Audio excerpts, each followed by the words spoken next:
Kenya Kwanza regime must stop profiling Mount Kenya youth as Mungiki or walevi. We call on critical institutions, among them the Independent Policing Oversight Authority, IPOA, Kenya National Commission on Human Rights, and the National Cohesion and Integration Commission to investigate the conduct of police at DCI offices and raids on minor Jenga's homes, and the statements by government officials on the so-called resurgence of Mungiki sect.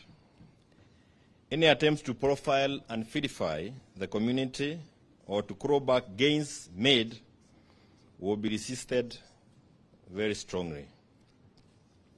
We will resist KK regime economic policies that are designed to oppress, deprive, or curtail economic opportunities of any of the communities that make up the state known as Kenya.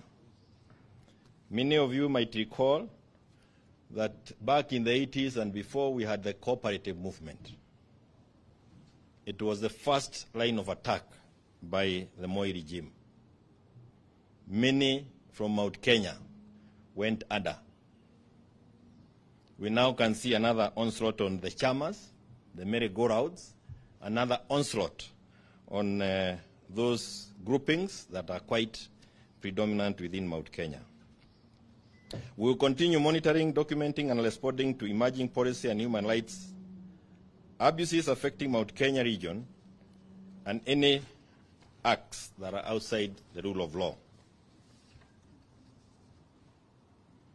Kenya Kwanza regime, in its evil design to impoverish the poor people of Mount Kenya, must be reminded that it is not possible to legislate the poor into prosperity by registrating the wealthy out of prosperity. We demand the immediate withdrawal of the Finance Bill 2023 in its entirety.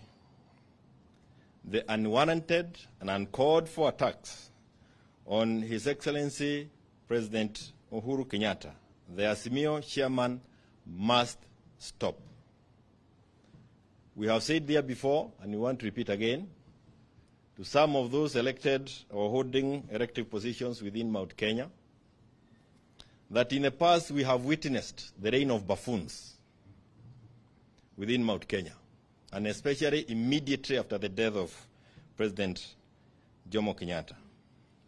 We shall not allow this same behavior again within Mount Kenya. Mount Kenya is not available for auction. You need to look around for something else to sell.